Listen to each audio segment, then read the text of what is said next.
Buenas tardes. Muchas gracias por estar esta tarde soleada y primaveral con nosotros. Este rato tengo el honor de presentar a mi compañero de academia, el más reciente, el Benjamín de la academia en este momento, a don Javier Gil. Tienen todos ustedes en el programa su currículum muy abreviado. Yo tengo aquí páginas de publicaciones que, por supuesto, no les voy a leer para no aburrirles, pero es como saben, catedrático de Historia Moderna en la Universidad de Barcelona, donde obtuvo licenciatura y doctorado en Geografía e Historia. Ha sido becario de la Fundación Marx y estudiante visitante en la Universidad de Princeton en 1981. Ayudante de investigación del profesor Eliot, pertenece a la estela discipular magnífica que ha dejado el profesor Eliot aquí en España, en el Instituto de Estudios Avanzados de Princeton, investigador visitante también en la Universidad de Perugia, la Escuela de Altos Estudios en Ciencias Sociales de París, la Universidad Johns Hopkins, director de Pedralbes, revista de Historia Moderna, miembro del Consejo Asesor de varias revistas nacionales y extranjeras. Es socio fundador de la Sociedad Europea para la Historia del Pensamiento Político desde 2008, de la que posteriormente ha sido vicepresidente y presidente. Investigador y coordinador de varios proyectos de investigación del Ministerio de Economía y Competitividad en aquel Plan Nacional Especial que se hizo entre 2008 y 2011. Sus temas de estudio son la historia política de la Corona de Aragón y de la monarquía española de los Austrias y, desde luego, el pensamiento político europeo y español en los siglos XVI y XVII. Autor, como les decía, de yo creo que centenares de artículos traducidos, muchos de ellos, o escritos directamente en inglés, pero hay traducciones también al alemán. Y, en fin, bienvenido, muchísimas gracias por estar hoy entre nosotros. Si me permiten 3 minutos más, únicamente pues enlazar, como hacemos siempre, estas conferencias con las anteriores. Don Javier lo hará también por su parte, pero solo recordarles que de esos 3 aspectos que hemos insistido en ese paso del mundo tradicional y medieval al mundo moderno, sobre esos pivotes que hemos elegido para este ciclo de conferencias, democracia y ciencia, que son los 2 pivotes que caracterizan nuestra cultura occidental, esa búsqueda del conocimiento, ese optimismo cognoscitivo, pues decía que los 3 aspectos, como figura ya en la propia presentación, empezaba con las ciencias experimentales, de las que hablamos el otro día, la tradición crítica racional de todo lo heredado, esa flexibilidad de la que también hablamos de la razón para volverse contra sus propios productos, para, si hace falta, cambiarlos, denunciar la falsedad de sus ideas, de aquellos productos cuando ya no son válidos. Algo que hemos heredado desde los griegos, desde los presocráticos, y finalmente las transformaciones de orden ético y político que hoy entra de lleno don Javier Gil en este tema, porque ¿qué se hace cuando, como vimos el otro día, la nueva ciencia ha transformado el mundo? La nueva ciencia, digamos que renuncia, por decirlo de alguna manera, a conocer la esencia de las cosas, la metafísica de las cosas, no el qué, sino el cómo y el cuándo, o como lo diría Popper, con hipótesis falsables, no se puede conocer más que aquello que de una manera empírica o en la ciencia con las hipótesis matemáticas, si se aplica el método galileano, etcétera, pero que sean falsables, es decir, que se pueden negar o se pueden demostrar. Es decir, que planteamientos como hipótesis si existe Dios, por ejemplo, también hablamos en algún momento, pues simplemente no es una hipótesis falsable, no pertenece a la ciencia, pertenece a otro campo de las creencias y de otro territorio. Y con independencia, como vimos el otro día, de que se llame a esto revolución científica o no revolución, el hecho es que transformó el mundo de sus coetáneos y el posterior, que efectivamente los descubrimientos fueron importantes, pero que tanto la punta de lanza, que fue la astronomía y la física, como hablamos, y con una serie de científicos que ahora ya no vamos a repetir, como las ciencias baconianas, basadas en las observaciones e énfasis que hizo Francis Bacon en tener la humildad de observar la naturaleza. Digamos que mientras el modelo de Galileo veíamos que era la máquina, el modelo de Bacon es el laberinto, es la observación, pero todos responden al mismo espíritu de innovación, de cambio, de necesidad de un método riguroso para poder validar el conocimiento. Alguien dijo, y es una frase con la que ya termino, que me gustó mucho, que antes del siglo XVII el conocimiento era algo en el mundo, una parte del mundo. Después del XVII es al revés, el mundo es algo en el conocimiento. Así que muchísimas gracias y te escuchamos con toda atención y gusto. Gracias.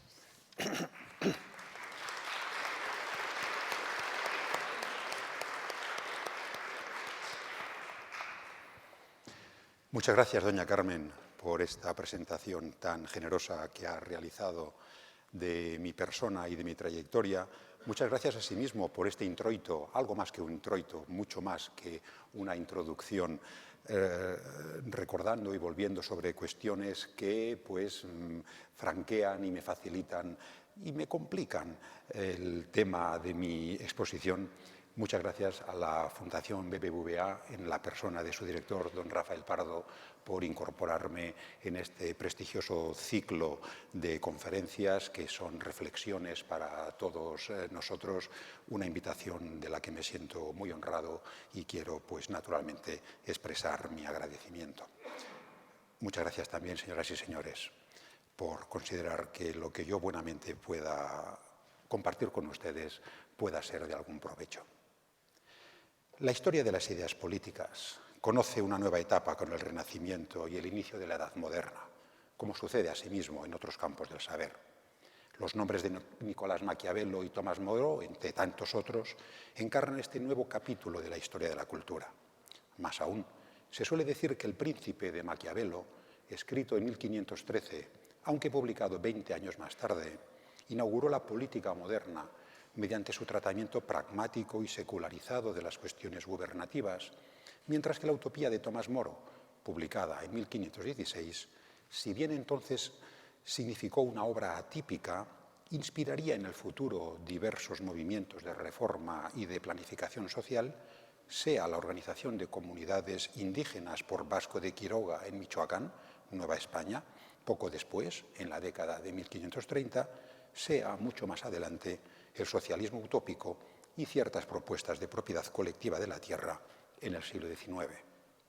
Es decir, las novedades se encuentran en dos terrenos, en los contenidos y también en la influencia futura, en los ecos que alcanzan hasta nuestro presente. Maquiavelo nos resulta próximo, sea cual sea la opinión que nos pueda merecer, mientras que grandes pensadores de la Baja Edad Media, como Guillermo de Ockham o Marsilio de Padua, de quienes el profesor don Santiago Muñoz Machado se ocupó en su conferencia en este mismo ciclo, nos aparecen hoy por contra más distantes. Pese a estas novedades, será varias décadas después, a últimos del siglo XVI e inicios del XVII, cuando el estudio de la política reciba la consideración de ciencia de manera explícita. Serán Jean Bodin, francés, y sobre todo Justus Lipsio, flamenco, y Johannes Althusius, alemán, quienes hablen de la política como ciencia. Reclamaron para la política esa condición específica, distinta y acaso superior a la del arte, ese ars politica que, al igual que el ars pictórica y otras artes, sin perjuicio de la creciente reflexión teórica de que venían siendo objeto, constituían hasta entonces más bien un saber que una ciencia. La política alcanzaba ahora una dimensión académica plena, de la que la teología, la filosofía, el derecho, la jurisprudencia venían gozando desde tiempo atrás.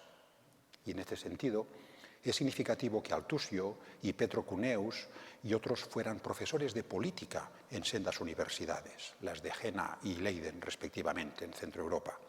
Más aún, Cuneus ocupó la primera cátedra de política después de varios años de regentarla de latín. Y esto también nos pone de relieve la conexión entre distintas disciplinas.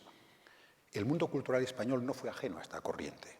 Sancho de Moncada propugnó la fundación de una cátedra de política en la corte para asegurar la debida preparación de los dirigentes de la monarquía, iniciativa que no tuvo mucho éxito.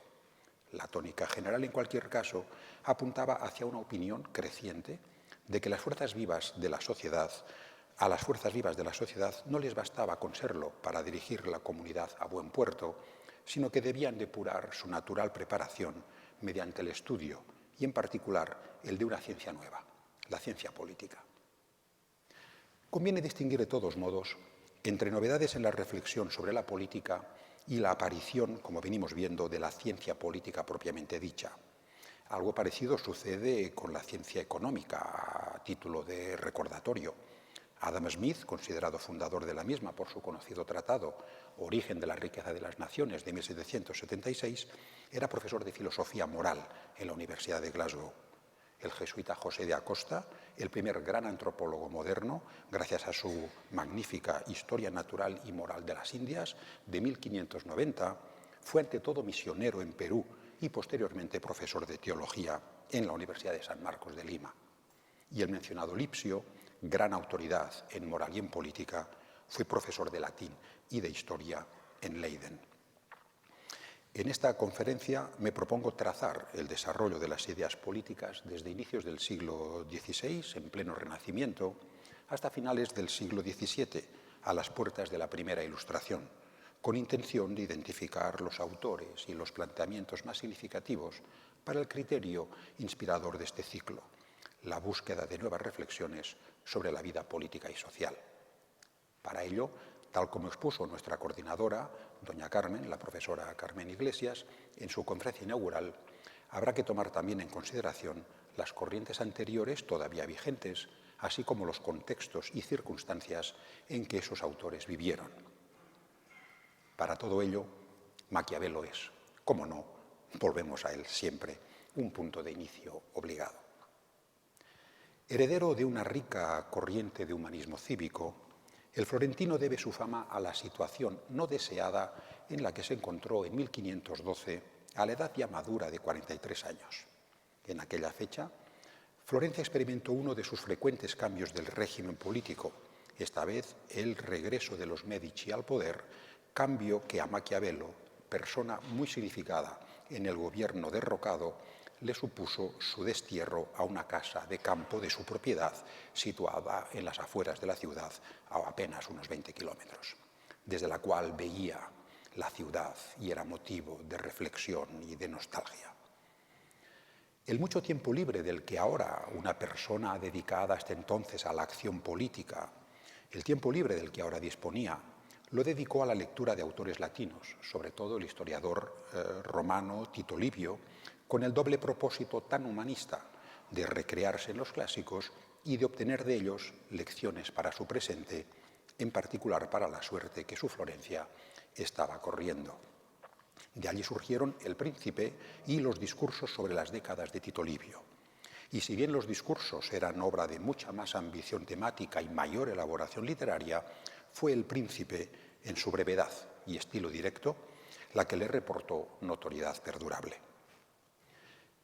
El tratado respondía al género de los specula o espejos de príncipes, muy habitual desde la Baja Edad Media, cuyo propósito era educar a príncipes y gobernantes en un ejercicio de sus responsabilidades que se ajustara a los dictados de la religión cristiana.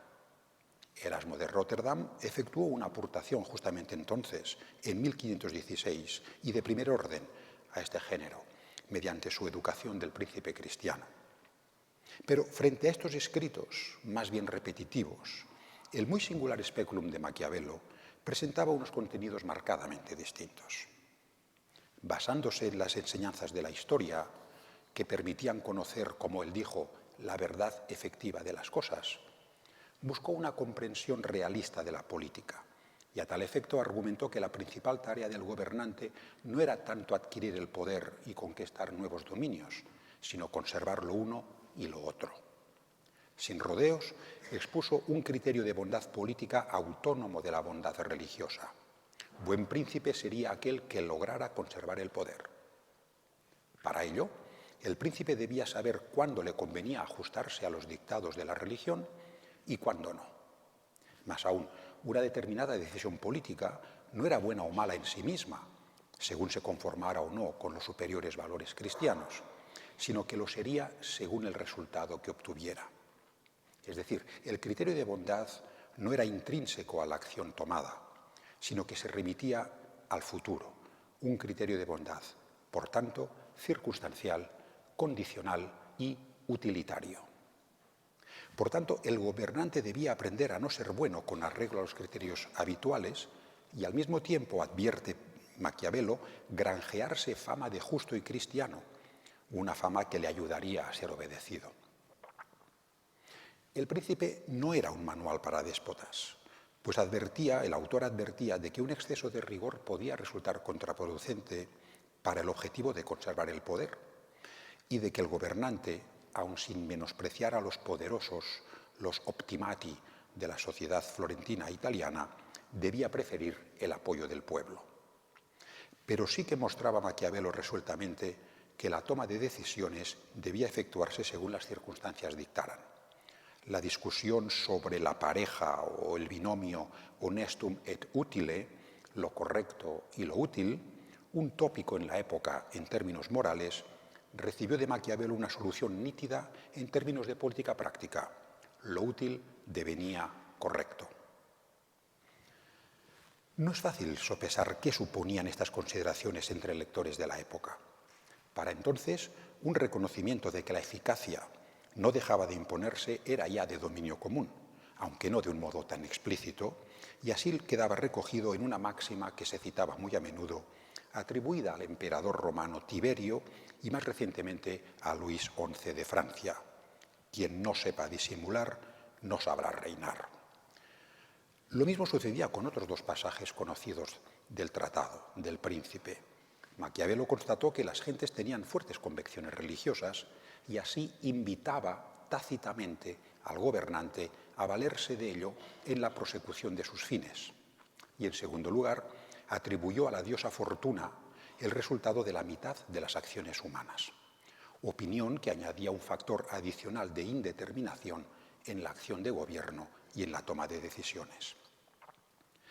Para una sensibilidad humanista, con su énfasis en la dimensión terrena de la existencia humana, estas consideraciones, que de ningún modo eran inocuas y que, de nuevo, estaban expuestas con una franqueza desconcertante, bien podían resultar asimilables hasta cierto punto.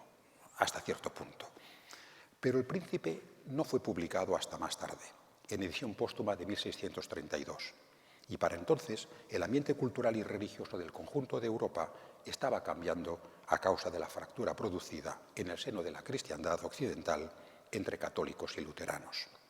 Recuérdese que Ignacio de Loyola fundó la Orden de los Jesuitas pocos años después. En aquel ambiente cada vez más sensibilizado por las urgencias confesionales que desencadenarían las guerras de religión, esos pasajes del Príncipe no podían pasar desapercibidos. Y así, el papel atribuido a la fortuna en los asuntos humanos, que en principio hay que entender como una convención humanista, era ahora leído como negación del papel supremo de la providencia, algo inaceptable tanto para católicos como para protestantes. Así pues, las circunstancias, y no solo los contenidos, explican el tono peyorativo que el adjetivo maquiavélico adquirió pronto. En cuanto a los discursos, publicados también póstumamente un año después del Príncipe, su influencia es menos fácil de establecer. La obra trataba sobre todo de la dinámica social y política de la Roma republicana, la cual logró combinar cierta inestabilidad política interna con grandes éxitos de conquista y anexión de territorios y pueblos. Y esa Roma había de ayudar a entender las características, fortalezas y debilidades de dos gobiernos republicanos del presente, el de Venecia, vigente, y el de Florencia, entonces caído. Los discursos reflejan la confianza de Maquiavelo en que era posible un conocimiento cierto y fiable de la política, pues, según afirmó, los hombres, en sus objetivos y ambiciones, han vivido y viven siempre de la misma manera. Por ello, y en buena ley ciceroniana, el pasado brindaba lecciones para el presente. Los discursos no contenían razonamientos o planteamientos menos problemáticos que el Príncipe, y si acaso alguno todavía más acentuado, como su afirmación de que la religión cristiana, con su mandato de ofrecer la otra mejilla, había provocado que el antiguo ardor militar romano se hubiera marchitado en Italia, víctima ahora otra vez de invasiones extranjeras y bárbaras, la presencia de los ejércitos del rey de España y del rey de Francia en la península italiana. Pese a ello, la influencia de los discursos, menos manifiesta que la del Príncipe, como decimos, tuvo un carácter más bien apreciativo, pues alimentó una línea de pensamiento político de corte comunal o republicano, municipal, que con aportaciones de otros escritores, como Donato Gianotti, florentino, y Gasparo Contarini, veneciano, no se interrumpiría durante aquella época tan intensamente principesca y monárquica. Era una proyección duradera, fue una proyección duradera, sin duda, a lo largo de la cual una cuestión clave quedó planteada de modo recurrente entre escritores futuros. El gobierno comunal renacentista, igual que el modelo de la polis ateniense, adecuado para el ideal humanista de una vida cívica plena, era propio de un ámbito urbano cuyos habitantes constituían lo que los sociólogos llaman una comunidad cara a cara, es decir, una comunidad cuyos miembros constituyen un grupo humano próximo y notablemente homogéneo. La dificultad se planteaba a la hora de hacer este ideal extensivo a una entidad político-territorial más extensa y heterogénea. Maquiavelo ya se percató de ello cuando visitó la corte del rey de Francia como delegado florentino, y andando el tiempo, Jean-Jacques Rousseau, ginebrino, no pudo eludir la cuestión en su tesis sobre el contrato social. Pese a esta prolongada memoria y recuerdo de los gobiernos municipales de ámbito comunal, los grandes actores de la política durante la Edad Moderna iban a ser las monarquías territoriales extensas. Y a ellas dedicaron sus tratados dos grandes autores del último tercio del siglo XVI, el francés Jean Bodin y el saboyano Giovanni Botero. Jean Bodin es considerado el gran teórico del absolutismo. Jurista formado en el derecho romano, escribió sobre temas diversos y de entre ellos nos interesa particularmente y destacan sus 6 libros de la República. República en el sentido de la cosa pública, res pública, una república regida por un gobierno monárquico. Libros publicados en francés en 1576. Este es uno de los grandes tratados de teoría política de la Edad Moderna, una teoría estudiada sobre todo desde la perspectiva del derecho. En sus páginas iniciales, Bodin ofreció algunas definiciones esclarecedoras que devinieron clásicas y citadas tantas veces. La república es un gobierno recto de varias familias y de todo aquello que tienen en común por medio de la puissance souveraine. Mejor decirlo en francés. Esta expresión es clave. Él mismo la llamó en latín, cuando posteriormente tradujo su obra al latín, summa potestas. Y la traducción española de Gaspar de Añastro la virtió como poder absoluto. La puissance souveraine, prosiguió Bodin en esas definiciones, reunía varios atributos: perpetua, absoluta, indivisible e irresistible, y comportaba una serie de facultades que él llamó marcas de soberanía: poder legislativo, declarar la guerra y firmar la paz; capacidad exclusiva de castigar; nombramiento de cargos; facultad graciosa; acuñación de moneda. Esta lista no era particularmente original, tenía propósitos de ser completa, pero no era particularmente original, pues coincidía en lo esencial con las regalías que la doctrina jurídica castellana reconocía en el rey desde finales del siglo XV. En cambio, la definición de puissance souveraine permitió a Bodin pronunciarse sobre varias de las cuestiones que eran entonces objeto de discusión. En primer lugar, descartó el ideal de monarquía mixta. Esta noción, monarquía mixta, procedía de la larga tradición aristotélica que clasificaba los regímenes políticos en tres formas, todas ellas lícitas y apropiadas para según qué países o situaciones: monarquía, aristocracia y democracia, a veces presentada con el término politeia, las cuales podían y solían degenerar en sus formas antagónicas e ilícitas, tiranía, oligarquía y demagogia, respectivamente, de tal modo que la antítesis de la monarquía no era la democracia, sino la tiranía.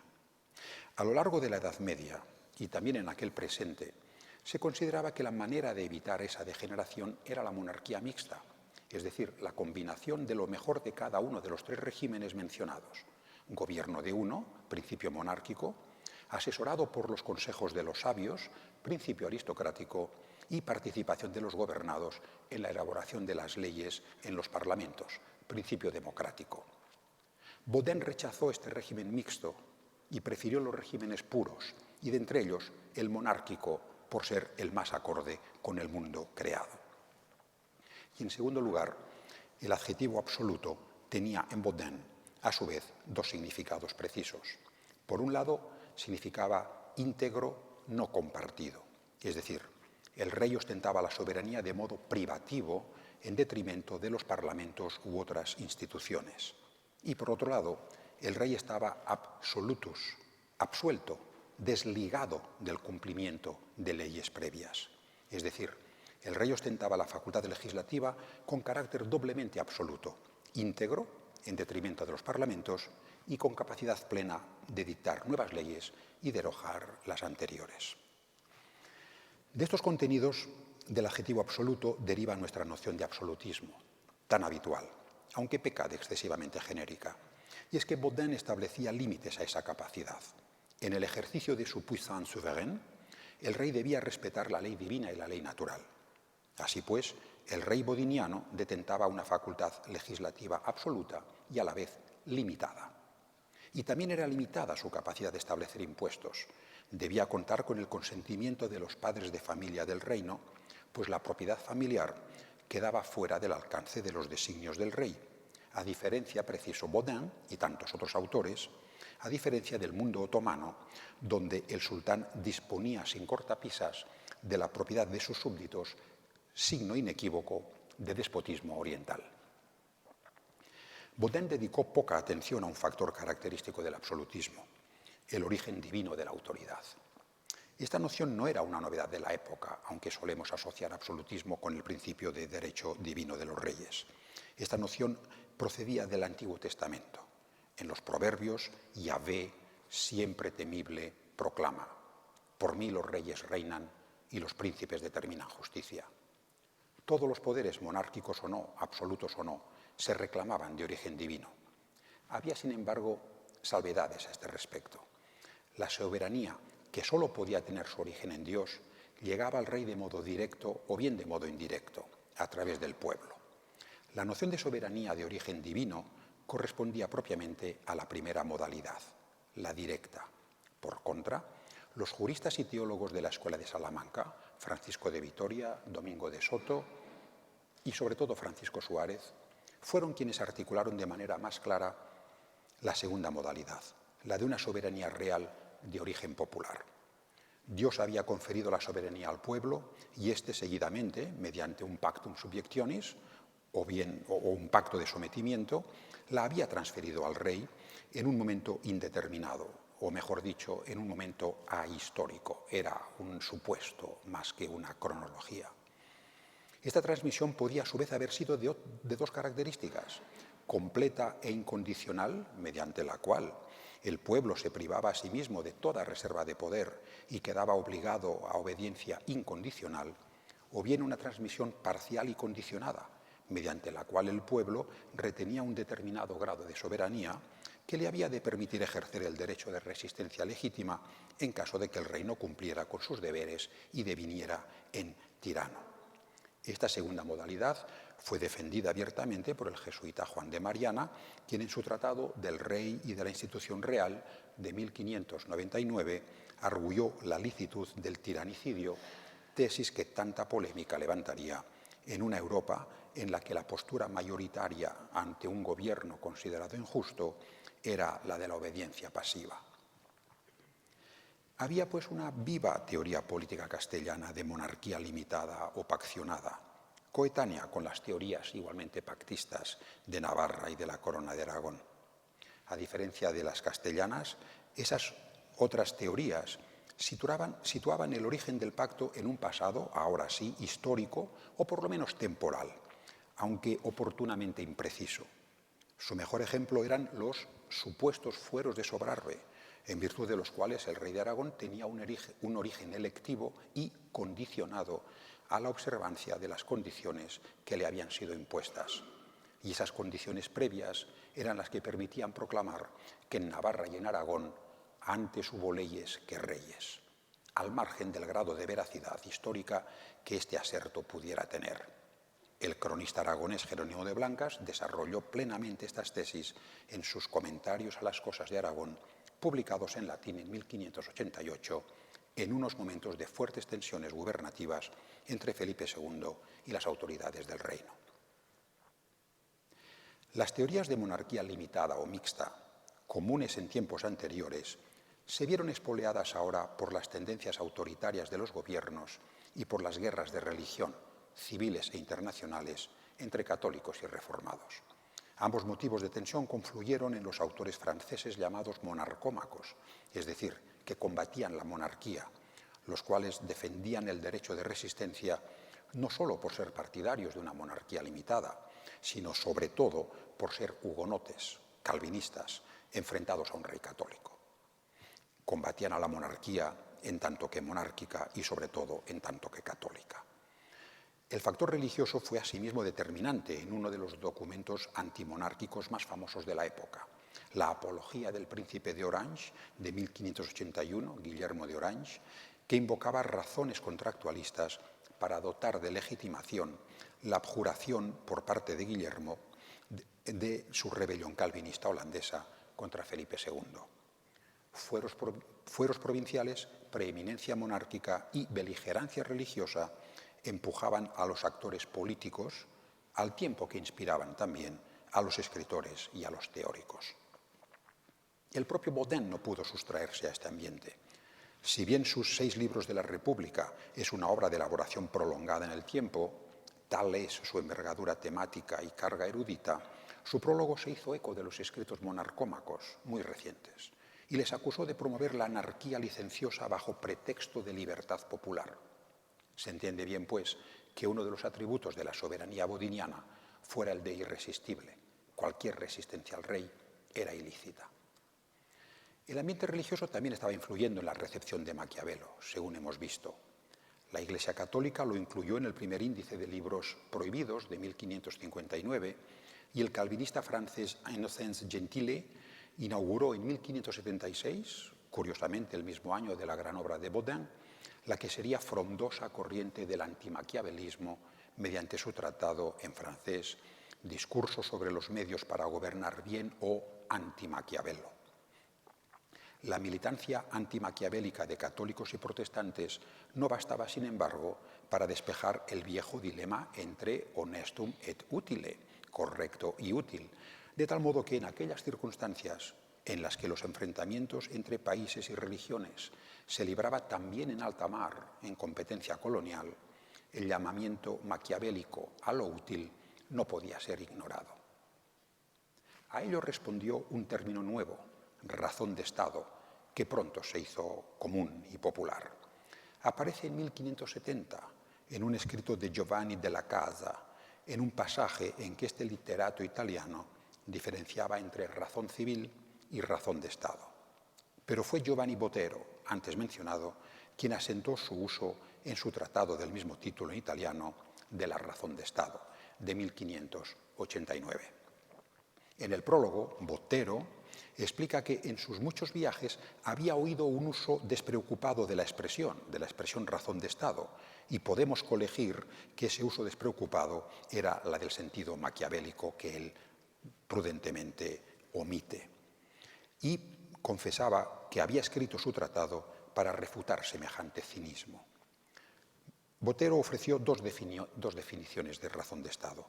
Por un lado, tras presentar Estado como un dominio firme sobre la gente, definió razón de Estado como el conocimiento de los medios por los cuales este dominio es fundado, conservado y ampliado.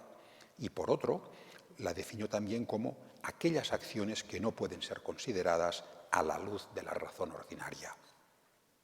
De esta manera, Botero reconocía que había acciones que debían ser juzgadas a la luz de una razón distinta. Una apreciación que tenía antecedentes bien conocidos en las máximas romanas necessitas non habet legem, la necesidad no reconoce leyes, y salus populi suprema lex, la salvación del pueblo o del reino es la ley suprema. En situaciones de emergencia, las leyes ordinarias cedían a consideraciones superiores cuyo conocimiento solo competía al gobernante como pater familias previsor. A ello se añadió un renovado interés en el historiador romano Tácito, en quien los atribulados ministros y consejeros encontraron la cobertura erudita que necesitaban para cargarse de razones por actuar pragmáticamente. De esta manera, Razón de Estado y Tácito permitieron, en buena medida, argumentar en términos maquiavélicos sin invocar al ahora vituperado Florentino, o haciéndolo de las dos maneras, argumentar en términos maquiavélicos sin dejar de vituperarle. Aún así, se produjeron medidas que ponían a prueba incluso esas fintas discursivas. La conversión de Enrique IV de Francia, calvinista, al catolicismo en 1593, que supuso un paso importante para acabar con la larga guerra civil religiosa en Francia. París bien vale una misa, expresión que todos conocemos y que probablemente es apócrifa. Esa conversión no fue aceptada como sincera por muchos, ni dentro ni fuera de Francia, quienes consideraron que Enrique, en lugar de someter la política a la religión, había hecho de la religión un instrumentum regni, un recurso más en manos del gobernante para asegurarse su trono. Y esta instrumentalización de la religión fue tachada de razón de Estado, sobre todo desde filas católicas. Así pues, partiendo de las dos definiciones de Botero, surgieron dos clases de razón de Estado: la buena, verdadera y cristiana, aquella que buscaba la conservación del Estado y de sus súbditos por medios ortodoxos y que ponía a la religión como norte para el gobernante, y la impía, falsa y maquiavélica que hacía lo contrario. Y cuando Enrique IV, ya católico, dispuso medidas para la tolerancia hacia la minoría hugonote francesa, él y sus asesores, Baudin entre ellos, fueron tildados de politique, políticos, epíteto utilizado como escarnio. Así pues, vemos que a últimos del siglo XVI, el vocabulario de la política estaba pasando una fase de confusión que a la larga resultaría en enriquecimiento. Y a esa paleta de significados y acepciones se sumó otra, la promovida por Justo Lipsio en sus 6 libros de la política, publicado en latín en 1589. Uno de los grandes humanistas de su generación, divulgador de Tácito y testigo del desgarro que sus Países Bajos natales sufrían por las guerras de religión, Lipsio escribió por extenso sobre el ideal estoico de la constancia, cristianizado como entereza y fortaleza interior ante los reverses que la fortuna terrena depara. El individuo en su dimensión moral, dueño de sí mismo gracias a la exigente práctica de la constancia, se erigía como centro de atención, un individuo que por lo demás no dejaba de ser miembro de una comunidad política en cuyo seno podía actuar según el pragmatismo tacitista. Es en este ambiente alrededor de 1600, marcado por enfrentamientos confesionales, efervescencia intelectual y un encauzamiento de las guerras hacia la que sería una etapa de pacificación internacional, conocida como la Pax Hispánica, que coincide básicamente con el reinado de Felipe III, las 2 primeras décadas del siglo XVII, fue en estas circunstancias cuando varios autores presentaron la política como una ciencia por sí misma, según hemos visto al inicio. En sus 6 libros de la República, Jean Bodin había afirmado, en términos un tanto exagerados, que había muy pocos libros disponibles sobre el tema de la República, princesa de todas las ciencias, y que la ciencia política reclamaba mucho más estudio del que venía recibiendo. Su ambición era la de establecer dicha ciencia de la política mediante su gran tratado, basado en el derecho comparado, tratado que iba a conocer una gran difusión, bien por sí mismo, bien a través de Pierre Grégoire, que se hizo eco de sus postulados. Lipso y Althusser titularon sus grandes obras Política, igual que había hecho Aristóteles con la suya. Althusser usó un título más preciso, Politica Methodice Digesta, política expuesta de forma metódica, de 1603, reedición definitiva unos años después. La política, pues, era susceptible de un tratamiento metódico, en este caso el que proporcionaba la disciplina de la lógica, según la había desarrollado Petrus Ramos en los años anteriores. Parecidamente, el polaco-alemán Bartolomé Kenkerman escribió un Sistema de la disciplina política, de 1607.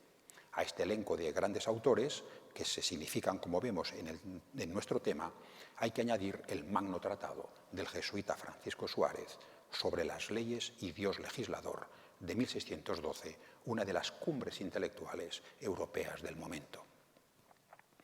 El afán sistematizador, digamos científico, propiamente científico, de estos autores convivía con un tejido argumentativo todavía tradicional, esencialmente aristotélico. De esa combinación nacerían las novedades más significativas de las décadas inmediatas. Así se ve en Althusser. Calvinista alemán, definió la política como el arte de unir a los hombres entre sí para establecer vida social común, cultivarla y conservarla. Y añadió, por ello se la llama simbiotike, es decir, palabra griega, es decir, el arte de vivir en simbiosis. Y de esta palabra derivaba la condición de los hombres como simbióticos, de tal modo que Althusser en su tratado utiliza indistintamente hombre y simbiótico por las razones que estamos viendo. El sustrato de Aristóteles está presente en esta formulación. Siendo el hombre un zoon politikon, un animal político por naturaleza, la vida en sociedad no es sino el resultado de este instinto de sociabilidad, de modo que la génesis y el desarrollo social son ante todo un fenómeno natural, orgánico y acumulativo, familia, clan, ciudad, reino.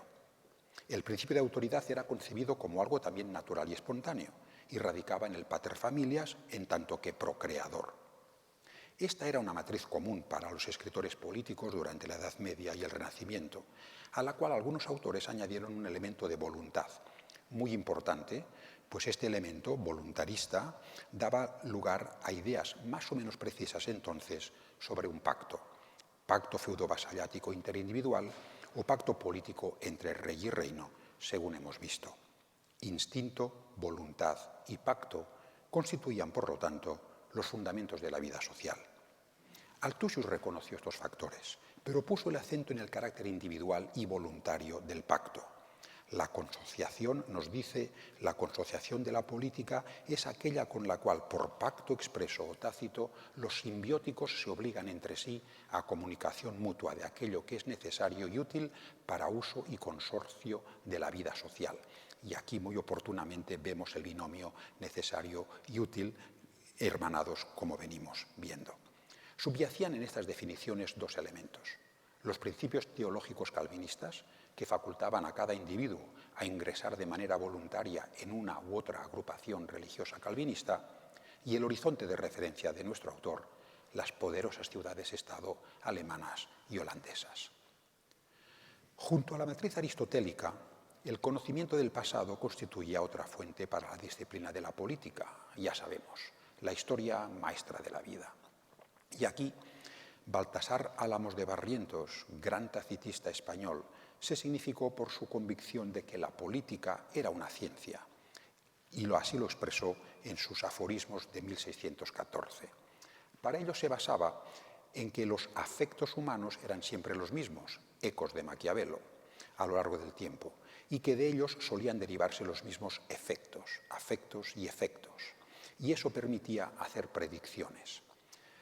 Álamos admitió que no era una ciencia infalible, porque en el discurso humano nada lo puede ser, por la libertad del libre albedrío. Se trataba, por lo tanto, como él mismo especificó, de una ciencia de contingentes, sensible a la contingencia, con la cual de todos modos confiaba que la mayoría de las veces el gobernante podría acertar. Poco después, en 1619, Sancho de Moncada, mencionado al inicio, profesor en la Universidad de Toledo y reformista económico, presentó al rey su propuesta de fundar una cátedra de política en la corte. Saber gobernar es ciencia, afirmó, una ciencia difícil a cuyo estudio debían aplicarse el príncipe y los hijos de las grandes casas nobiliarias. Y según estudió don José Antonio Maravalla hace años, Moncada preparó un programa de estudios y una bibliografía para los pupilos en la que no faltaban Platón, ni Botero, ni Lipsio. Si bien el legado aristotélico, la historia y el derecho proporcionaban un buen zócalo para las pretensiones de erigir a la política como ciencia, las novedades teóricas más notables iban a producirse por otros derroteros, sobre todo el derecho natural. La noción de derechos naturales no carecía de antecedentes clásicos, los estoicos, pero conoció un desarrollo significativo durante el Renacimiento. Baste recordar que Francisco de Vitoria razonó que el auténtico título en virtud del cual la llegada de los españoles a las Indias y la colonización subsiguiente eran legítimas no se hallaba ni en la donación pontificia ni menos aún en la conquista, sino en el derecho natural de la comunicación, el ius communicationis. Neoescolástico, Vitoria vio que el ejercicio de este derecho permitía a los hombres, a cualquiera de ellos, entrar en trato con el prójimo allí donde estuviera, y que por ser natural era un derecho que nadie podía conculcar, ni en el viejo ni en el nuevo mundo. Adicionalmente, Vitoria y otros miembros de la Escuela de Salamanca reflexionaron sobre el dominio como otro de los derechos naturales, dominio ante todo sobre uno mismo y sobre bienes materiales. Las aportaciones de Vitoria y de Fernando Vázquez de Menchaca fueron, como sabemos, decisivas para la obra de Hugo Grocio, sea su opúsculo sobre la libertad de los mares, sea su gran tratado sobre el derecho a la guerra y a la paz de 1625, fundamento del derecho internacional moderno. En este tratado, Grocio arguyó que las leyes humanas se derivaban deductivamente de la naturaleza racional y social del hombre y que, por tanto, los derechos naturales tenían carta de naturaleza por sí mismos, incluso, advirtió en frase célebre y arriesgada, incluso si nos atreviéramos a decir que Dios no existe. No menos importante fue su afirmación de que los estados, igual que los individuos, tenían derecho a asegurarse su autodefensa. Por lo tanto, el derecho a la paz y a la guerra había de ser la base para un orden internacional regido por normas compartidas entre la comunidad internacional de estados. Según vemos, el desarrollo de la teoría política moderna se producía de manera acumulativa, en la que viejos supuestos sobre la naturaleza humana y viejos planteamientos sobre la autoridad y la obediencia recibían acentos y adquirían nuevos giros al calor de la reflexión intelectual y también del contexto histórico. Un contexto político, religioso y ahora señaladamente científico. La revolución científica de la que se ocupó el profesor don Javier Puerto. Y es por ello que la figura de Thomas Hobbes, el inglés Hobbes, se erige como el protagonista de un cambio muy notable. Licenciado en Oxford, la primera obra de Hobbes fue una traducción al inglés de la Guerra del Peloponeso de Tucídides, con la que se persuadió de que el régimen democrático abocaba a las comunidades a la discordia civil. Posteriormente se familiarizó con la obra de Francis Bacon y como tutor de la familia noble Cavendish viajó por Francia y los Países Bajos, donde entabló relación con científicos y matemáticos del círculo de Descartes, en particular Marin Mersenne, y pudo impregnarse del espíritu del método empírico de la ciencia. Poco después vivió el estallido de la Guerra Civil y la Revolución Inglesa en 1642 y hubo de volver a Francia como exiliado. Las subsiguientes avatares de la vida inglesa marcaron asimismo su trayectoria intelectual.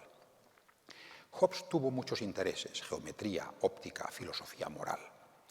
En una época en que Galileo había proclamado que el libro de la naturaleza estaba escrito en lenguaje matemático y en que Descartes había encontrado un postulado verdadero y evidente en sí mismo, sobre el que fundar un sistema filosófico, el axiomático pienso, luego existo, En esta época, con estas motivaciones, Hobbes buscó también un basamento esencial, radical, para su sistema filosófico y lo hizo diseccionando la sociedad en sus componentes básicos.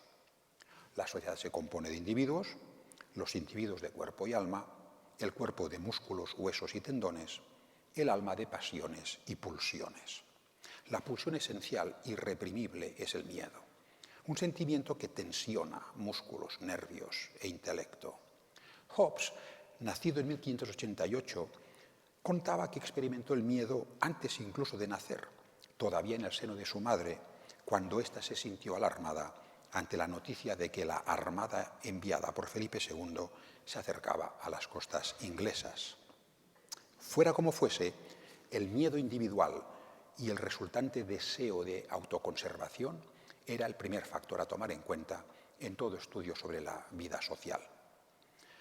Con estos planteamientos de base, Hobbes trazó un ambicioso plan consistente en 3 tratados sucesivos, sobre el cuerpo, sobre el hombre, sobre el ciudadano. Plan que al final se materializaría en otro orden. Inicialmente preparó unos elementos de derecho natural y político, que no publicaría más tarde, y en 1642, probablemente empujado por los conflictos en Inglaterra que conducirían a la guerra civil, avanzó la publicación del Ciudadano, de Quive. Posteriormente, en 1651, publicó su obra más conocida, el Leviatán. Leviatán o materia, forma y poder de la comunidad eclesiástica y civil. Hay que señalar que el primer tratado de Quive contiene todo lo esencial de los contenidos del segundo. En ambos tratados, Hobbes llevó a cabo una ruptura expresa con el legado aristotélico y su venerado principio de la sociabilidad natural del hombre. Hobbes lo rechazó ya en el primer capítulo del Ciudadano, donde afirmó: el origen de las sociedades grandes y duraderas no se ha debido a la mutua benevolencia de los hombres, sino al miedo mutuo.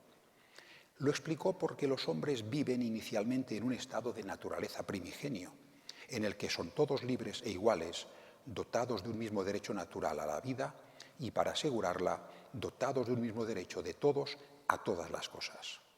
Derechos naturales. Surge de ahí una competencia inmediata y una sensación de inseguridad radical. En semejante situación, los hombres, lejos de sentir una atracción natural, aristotélica, lejos de comportarse instintivamente como las abejas de un panal, se ven como rivales unos de otros. Homo homini lupus, el hombre es un lobo para el hombre, frase celebérrima. Esta frase no era original de Hobbes, ni mucho menos. La usaron ya moralistas romanos como Plauto, y diversos autores a lo largo del tiempo la trajeron a colación para ilustrar sus argumentos, como fue el caso entre los españoles de Juan Luis Vives, el gran humanista, discípulo de Erasmo, que la negó, diciendo que el hombre no es sino hombre para sus semejantes, o Diego Saavedra Fajardo, que sí la aceptó, antes de la frase de Hobbes. Hobbes recurrió a tan acreditada sentencia para subrayar la penosa condición a la que los hombres se veían abocados en el estado de naturaleza, la guerra, ya lo sabemos, de todos contra todos, y describió aquella situación en el capítulo 13 del Leviatán. No podía haber industria ni cultivo, ni artes, no había siquiera sociedad. Lo que había era, en frase también más que célebre, era miedo y peligro continuos de sufrir una muerte violenta, y la vida del hombre era solitaria, pobre, desagradable, brutal y corta, frase tantas veces citada. Aquel era un estadio prepolítico. Para salir del mismo, la razón natural de que cada hombre participaba les condujo a convenir voluntariamente un contrato interindividual que les permitiera garantizar, cuando menos, la vida. Y si Althusio había arguido que los simbióticos renunciaban a parte de sus bienes materiales para conformar la consociación, aquí Hobbes era más radical. Los hombres renunciaban a sus derechos, y a todos ellos, salvo uno, el de autoconservación, el de la vida. Con esos derechos a los que renunciaban, los hombres instituían el Estado, que podía ser indistintamente para Hobbes una monarquía o un régimen parlamentario, y le dotaban de autoridad sobre ellos mismos. Y mediante este contrato y bajo esta autoridad, los hombres ingresaban en el estadio político, en el cual seguían siendo iguales y libres, una libertad reducida, pero superior, no natural, sino civil y política. El Leviatán, en definitiva, era una creación artificial humana con un cometido específico: asegurar la convivencia entre los individuos, ahora actores políticos, y castigar a aquellos que no la respetaran. Frente al Leviatán así constituido, los individuos no tenían derecho de resistencia ninguno, y ello por una razón que no era ni histórica ni jurídica, como sucedía en otros autores, una razón opinable, sino una razón lógica, racional, inobjetable. El Estado no había intervenido en el contrato, sino que era el resultado del mismo y no estaba, por lo tanto, ligado por él. No era el Estado quien había contraído obligaciones por las que se le pudiera reclamar cumplimiento, sino los individuos respecto de los demás y respecto del Estado. Por este motivo, el Leviatán hobbesiano ha sido presentado a veces en términos cuasi despóticos. Sin embargo, autores argumentan que bajo este estado irresistible, los individuos disfrutaban de la vida en sociedad y podían desarrollar todas aquellas actividades materiales y espirituales propias de la condición superior que habían adquirido. Con una formulación tan nueva y tan radical, nacía la corriente que ha sido llamada contractualismo, distinta del pactismo o constitucionalismo de origen medieval. Sus rasgos definitorios han sido ya expuestos, podemos resumirlos en 4. El contractualismo está basado en la noción de derechos naturales individuales, sitúa a la voluntad humana de contratar en el centro, distingue entre estado de naturaleza y estado social, dos estados antitéticos, y considera el Estado una creación artificial. Una noción de artificio o artefacto tenía cabida en la visión tradicional de la vida social como algo natural y orgánico, pues esta visión admitía símiles entre el funcionamiento del gobierno y el de una máquina. Conforme el desarrollo administrativo del Estado moderno avanzaba, diversos autores utilizaban símiles de este tipo, particularmente el del reloj, para subrayar un funcionamiento institucional poco menos que automático, bajo la supervisión continua, eso sí, del maquinista, el rey. Incluso el mismo mundo creado solía ser representado como una gran máquina, con sus movimientos astronómicos y estacionales pautados, en cumplimiento de lo dispuesto por el Artífice Supremo. Pero Hobbes innovó, y también de manera radical. Así lo expuso en la introducción del Leviatán. Por el arte es creado el gran Leviatán. Estamos, por lo tanto, entre artificios, llamado comunidad o Estado, en latín civitas, que no es sino un hombre artificial, aunque un hombre de mayor estatura y fuerza que el natural, para cuya protección y defensa fue pensado, y en el cual la soberanía es un alma artificial que confiere vida y movimiento a todo el cuerpo. Artefacto tan mecánico como el Leviatán dejaba espacio para Dios. Hobbes afirmó que los hombres, en su búsqueda racional de la primera causa, llegaban a la deducción de la existencia de Dios. Pero a muchos de sus lectores les pareció que esta explicación no era inherente a su concepción de Estado, sino ajena y añadida, y fue acusado de ateo. Su Universidad de Oxford quemó ejemplares del Ciudadano y del Leviatán, y en 1666 el Parlamento inglés censuró sus obras y le prohibió publicar en Inglaterra de por vida, de modo que el resto de su obra fue publicado en Holanda, una media docena de títulos. En otro orden de cosas, Hobbes tuvo empeño en sistematizar las disciplinas y sus propios trabajos, tarea en la que también aportó visiones novedosas. A diferencia, una vez más, de la tradición aristotélica, que establecía una relación próxima entre la ética y la política, en tanto que ambas estudiaban los comportamientos del hombre, la primera como individuo particular, la segunda como ciudadano, Hobbes las separó. La ética o filosofía moral se ocupaba del hombre en cuanto que cuerpo natural, mientras que la política o filosofía civil estudiaba las construcciones artificiales, como la sociedad y el Estado. Además, la política era una ciencia superior a la historia. La historia bien podía ser maestra de la vida, pero limitada por la infinita cantidad de casos particulares que conformaban su tema de estudio, algo a lo que Álamos de Barrientos había hecho alusión, solo proporcionaba para Hobbes experiencia, es decir, prudencia.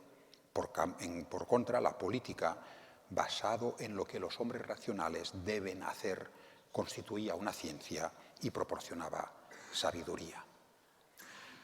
Original cuando no heterodoxo, el contractualismo de Hobbes era de corte absolutista, sin que esto suponga una contradicción en los términos, pues el contrato fundacional había investido al Leviatán de facultades amplísimas, como vemos. Era un absolutismo conceptualmente muy distinto al de Jean Bodin, y, ateo o no, su alto grado de abstracción lo hacía difícil de asimilar para los coetáneos. En cambio, un texto de tipo absolutista en la misma Inglaterra, cuyos contenidos resultaban muy familiares, fue el Eikon Basiliké, o Retrato Regio de Carlos I en sus soledades y sufrimientos, publicado tras la ejecución de Carlos Estuardo en 1649, dramático punto final de la Guerra Civil. Sin ocuparse de la prerrogativa regia que tanto había querido Carlos promover, aunque sí se ocupó y mucho de la soberanía de derecho divino, esta obra ofrecía un retrato intensamente emotivo del rey difunto, casi un segundo Jesucristo en el momento de su sacrificio, y alcanzó mucha difusión, pese a unas circunstancias políticas desfavorables durante el protectorado de Cromwell. Este contraste entre la recepción del retrato de Carlos, altamente personalizado, y un Leviatán abstracto, se repetiría en el siguiente capítulo del contractualismo, entre la obra de Robert Filmer y la de John Locke, con el cual nos vamos acercando al final de esta conferencia. Este capítulo posterior se desarrolló durante la década de 1680, alrededor de otra crisis política, la que conduciría a la Revolución Gloriosa de 1688. Años atrás, Robert Filmer había escrito un opúsculo titulado Patriarca, o el poder natural de los reyes, que había quedado inédito y que fue publicado ahora al calor de la renovada controversia política. La exposición de Filmer acentuaba la noción tan común desde Aristóteles y Cicerón, y que ya conocemos, de que la primera autoridad era la paterna, natural. Lo que dio carácter singular a la obra de Filmer fueron dos aspectos: la insistencia en la figura de Adán como primer patriarca, seguido por Noé, y, sobre todo, en segundo lugar, su expreso rechazo a dos tesis: la de que el pueblo había transferido autoridad al príncipe, terreno en el que criticó duramente a Francisco Suárez, y la de que los individuos eran titulares de derechos naturales, con lo cual arremetió contra el contractualismo. Filmer rechazó que los hombres fueran libres y que en ejercicio de esa libertad hubieran podido darse leyes para asegurar la convivencia. Para él, el estado natural del hombre era la del sometimiento a una autoridad, y la única autoridad natural era la del patriarca, la del rey. El patriarcalismo de Filmer convertía la metáfora o analogía entre padre y rey en fuente directa de obligación. Razonamiento parecido efectuó aquellos años en sus sermones Jacques Benin-Bossuet, obispo muy próximo a Luis XIV. Frente a este razonamiento, John Locke efectuó su aportación a las teorías de contrato social, sobre todo en su gran obra, Los dos tratados sobre el gobierno, publicada de forma anónima en 1690. Hay que recordar que el primero de los dos tratados está destinado a refutar a Filmer casi página por página, un recordatorio de cuáles eran las teorías políticas más aceptables en la época para buena parte de la opinión. Lectores apresurados de Locke acuden directamente al segundo de los libros, en el cual el autor desarrolla y corrige las nociones de Hobbes sobre el estado de naturaleza y el estado civil. Este tema, también había escrito al respecto Samuel Pufendorf, se estaba erigiendo en uno de los principales del momento, con descrédito ya irreparable para el patriarcalismo de Filmer. Según John Locke, la vida en el estado de la naturaleza no era invivible como en Hobbes. Los hombres ejercían sus derechos naturales, que habían recibido de Dios, sobre todo los derechos a la vida, a la libertad y a la propiedad. Esta última, la propiedad, era entendida como parte de la noción del dominio. Libres y racionales, los hombres eran dueños de sí mismos y también del resultado de sus acciones, ante todo del trabajo, cuyo fruto era la propiedad. Y guiados por la luz de la razón natural, los hombres respetaban los derechos de los demás, lo que les empujó a aceptar los constreñimientos de la vida civil y política mediante contrato voluntario fue el deseo de superar limitaciones y carencias de la vida en el estado de naturaleza. Locke no precisó cuáles eran, pero Locke insistía en que esta vida en el estado natural era insatisfactorio, no ofrecía plenitud. Pero este contrato no les exigía renunciar a sus derechos naturales, sino que estos, en su integridad, constituían la razón y el límite del Estado así generado. Semejante Estado había de conocer una división de poderes, la primera formulación de este principio que a la larga sería decisivo. 3 poderes: legislativo, el principal, ejecutivo y federativo, este dedicado a la política exterior. Si el gobierno no respetaba los derechos naturales, ello significaba que se había puesto en estado de guerra contra la sociedad, frente a la cual los ciudadanos tenían derecho a ejercer la resistencia legítima. Al final del segundo tratado, Locke llegó a contemplar la hipótesis de una disolución del Estado, tras de la cual aquellos individuos podrían erigir otro por el mismo procedimiento que la primera vez. La teoría política de John Locke es la más elaborada de las formuladas a finales del siglo XVII y se ha querido ver en ella la justificación ideológica de la Revolución Gloriosa. Esto último parece un tanto excesivo, y atender al contexto nos ayuda a sopesar mejor el significado de las teorías recogidas en este o en otro libro. El caso es que Locke resultaba demasiado radical, incluso para los Whig, que, como él mismo, habían dirigido la Revolución. Los acuerdos de 1689, mediante los cuales Guillermo y María, procedentes de Holanda, fueron proclamados nuevos reyes británicos, no participaban de los principios del contractualismo, ni tampoco el Bill of Rights era realmente una lista de condiciones inspiradas en el derecho natural cuya observancia los nuevos reyes debieran aceptar. Fueron nociones más tradicionales, la Ancient Constitution, la antigua Constitución, el venerable constitucionalismo, aunque fuertemente revigorizados, los que inspiraron mayormente la revolución. Una revolución que, de todos modos, buscando guía en el pasado, abrió el paso a un mundo, sin duda, moderno. Como hemos visto, los años finales del siglo XVII registran un fermento de nuevas ideas hasta el punto de que algunos especialistas han visto en ellos los primeros síntomas de la Ilustración. Pero, ¿cómo identificar la modernidad intelectual en su tejido de legados recibidos y de innovaciones? ¿Cómo mesurar el alcance de postulados nuevos en el contexto cultural coetáneo?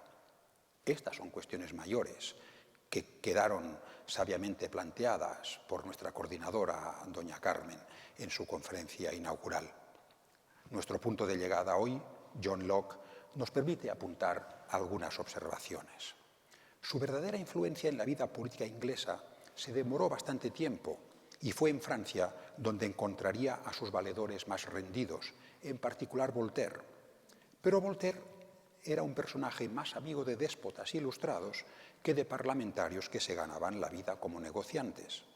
Por otra parte, el campeón de la causa de la tolerancia acabó siendo, sobre la cual Locke había hablado y había establecido restricciones, el campeón de la causa de la tolerancia acabó siendo un oscuro polígrafo hugonote francés, Pierre Bayle, autor de una obra asistemática, deudora en buena parte de otra obra parecida de un jesuita. Bueno, paradojas, sin duda, que nos ponen en guardia respecto de una visión excesivamente lineal de la génesis de la modernidad, una modernidad a la que se llegó por muchos caminos. Debemos seguir estudiando. Gracias.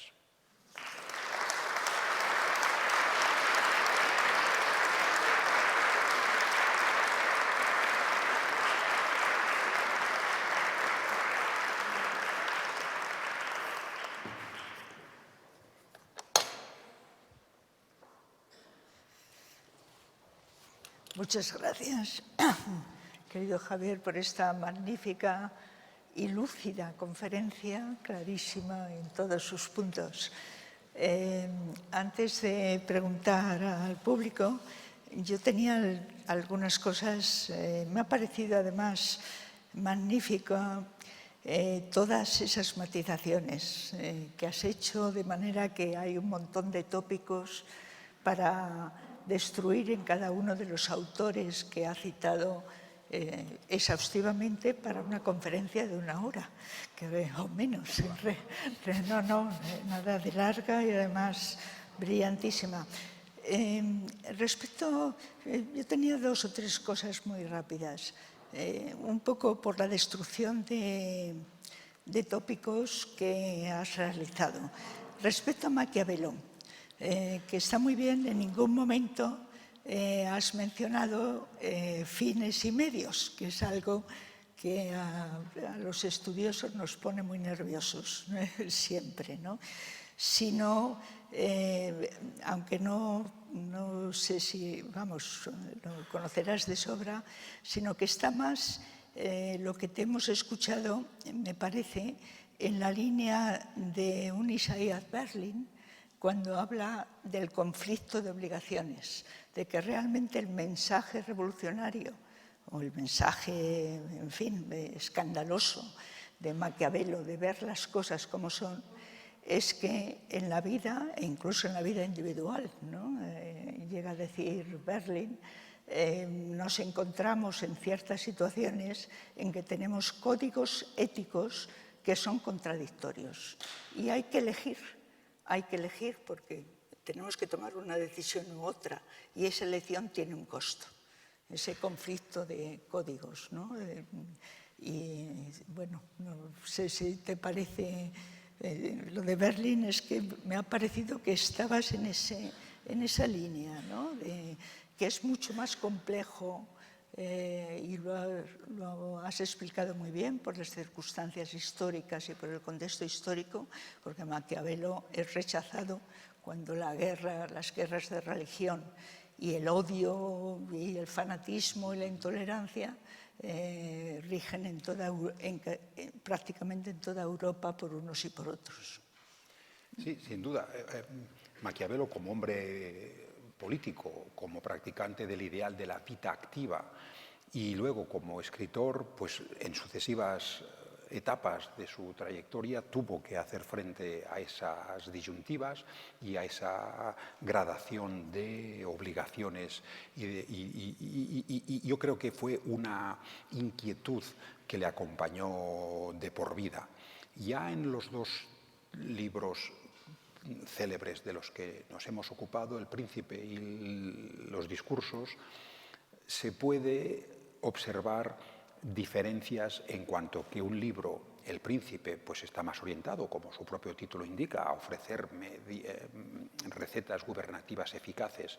Al Príncipe está muy personalizado y para un florentino, para un italiano de la época, utilizar el término príncipe era muy preciso en cuanto que régimen, digamos, monárquico, aunque puede ser una monarquía no coronada, pero un gobierno de tipo individual, mientras que los discursos que toman la época republicana romana como modelo, podríamos adivinar en ella, aunque hay que ser cauteloso, una mayor inclinación de tipo comunal, la república en términos humanistas. Pero esta disyuntiva o esa batalla entre obligaciones distintas, en este sentido, en el terreno de fidelidades políticas, ya no inclinaciones teóricas en sus tratados, sino él como actor político, el resto de su vida, hasta 1527, que es cuando falleció, también está desgranando un poco para decirlo así, las hojas de la margarita. Su ideal es una Florencia que recupere ese régimen comunal de tipo republicano, pero la realidad muestra que el régimen Medici, favorecido por la situación internacional, se va consolidando y tantea una aproximación a los Medici. Incluso se puede decir, los expertos han intentado observar en alguno de sus pasajes que al final El Príncipe tiene, aunque publicado póstumamente, está escrito, como sabemos, con toda seguridad en 1513 y en algún momento de la década de 1520 le añadió una dedicatoria a los Medici gobernantes en Florencia, con un añadido diciendo: bueno, las ciudades que han vivido en épocas pasadas en un régimen comunal de libertades corporativas no acaban de olvidar ese pasado. Gobernarlas en términos principescos es más difícil. Aquí me ofrezco yo, príncipe Medici, como experto, porque sé de lo que hablo, de tal modo que hay una serie de tentativas de acercarse, quizá aplicando a sí mismo ese ejercicio de pragmatismo.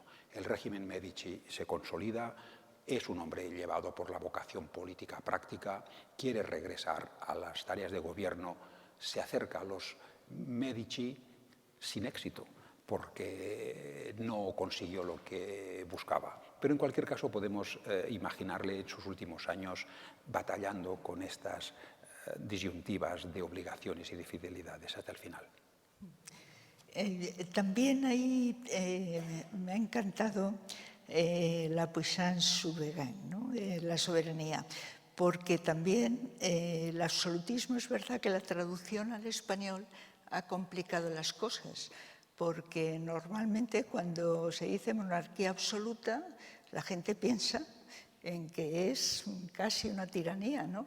Cuando la soberanía, bueno, hace años un profesor que ha fallecido hace mucho, Nicolás Ramiro Rico, escribió un ensayito, era casi ágrafo, pero de lo poco que escribió un ensayito sobre la soberanía perfecta, ¿no? La pirámide, que precisamente por lo que se caracteriza la soberanía de Bodino es porque no destruye los poderes intermedios por las limitaciones, ¿no? Siendo al mismo tiempo el que hace y deshace la ley, como también has explicado, tan bien separado. Bueno, a mí me ha encantado todo y supongo que el público, Hobbes y Locke son para mí los dos grandes, no es casualidad, claro, en ese contexto de la Revolución Inglesa y de las distintas etapas que desarrollan sus teorías. El miedo de Hobbes es también un miedo que se extiende todo el siglo XVII, ¿no? En todos los países. Hay pestes, hay revoluciones, hay guerras de todo tipo. Es un siglo complejo. Siempre decimos, nos parece lo nuestro lo peor. Realmente olvidamos las etapas anteriores, ¿no? Y ya únicamente respecto a lo que, bueno, el derecho a la vida, a la libertad y a la propiedad es el que, ¿no? El que inaugura la idea de propiedad privada moderna, ¿no? La propiedad deja de ser motivo de herencia o deja de ser, deja de estar demonizada, como estaba por la religión, ¿no? En realidad, Pascal, por ejemplo, o algo así, y pasa a ser, la propiedad es producto de nuestro trabajo, de nuestro esfuerzo, de nuestra cabeza, de nuestros brazos, de lo que hagamos, con lo cual hay una modificación del trabajo, de la idea de trabajo también, que ya los humanistas y los petrarquistas hablaban de la dignidad del trabajo y de la dignidad del hombre, y una modificación hasta del tiempo, del sentido del tiempo, ¿no? Sin duda, esta apelación al trabajo tiene un carácter mucho más económico en cuanto a fruto material que uno debe disfrutar de él, que una invocación más genérica como la que usted ha evocado. Y de nuevo aquí, mirar un poco el contexto, que es propio de historiadores, nos puede facilitar una comprensión de esta sensibilidad de John Locke. John Locke participó en el programa de fundación del Banco de Inglaterra, tenía acciones en una compañía de comercio que negociaba con Carolina en el Nuevo Mundo, de tal modo que era un hombre de muchos intereses, también en la vida económica de una sociedad que estaba conociendo un inicio de dinamismo que, en fin, pues acabaría constituyendo a Inglaterra en la potencia que iba a ser conforme avanzara el siglo XVIII. De tal modo que, sin duda, el contenido, la apelación al trabajo tiene un sentido mucho más material y al mismo tiempo la palabra determinante para señalar que era legítimo el provecho que con él se obtenía. Y ya lo último, también de John Locke, la educación. Porque, claro, su teoría del conocimiento, que se basaba en que el ser humano no había ideas innatas, sino que era una tabla rasa, donde precisamente la importancia de la educación y el tratado que escribió fue de una importancia, de una influencia, ¿no? Sin ser muy extenso, muy leíble y con un público que sintonizó con los postulados que presentaba. John Locke fue incluso médico y, claro, es un filósofo, tiene capítulo en cualquier manual de historia de la filosofía, como no. Hemos intentado exponerlo en un manual de historia de las ideas políticas y, naturalmente, unos argumentos se ayudan con otros. También en el terreno de la tolerancia, que he pasado muy de largo por él, su noción de gobierno limitado por los razonamientos expuestos repercuten en su argumento acerca de la tolerancia. No compete al gobierno inmiscuirse en cuestiones que afectan al fuero interno de los ciudadanos, en tanto los ciudadanos cumplan con las leyes civiles. Y esto, pues, hay una hilación, por lo tanto, entre una noción de gobierno limitado en unos terrenos y también en otros. Pues, bueno, ese tema, además de innatismo o educación, queda abierto, porque lo vamos a volver a encontrar en la Ilustración hoy en día, con el avance de las ciencias cognitivas. Es un falso problema, en realidad, pero en su momento fue importante esa disputa de Locke con Locke, que decía: nada hay en el intelecto que no haya pasado por los sentidos. Y decía Leibniz: de acuerdo, salvo el intelecto mismo. Y muchísimas gracias por estas magníficas respuestas, y hasta el 19 de abril, en la última de este primer ciclo. Muchas gracias y muchas gracias. Gracias. Está estupendo.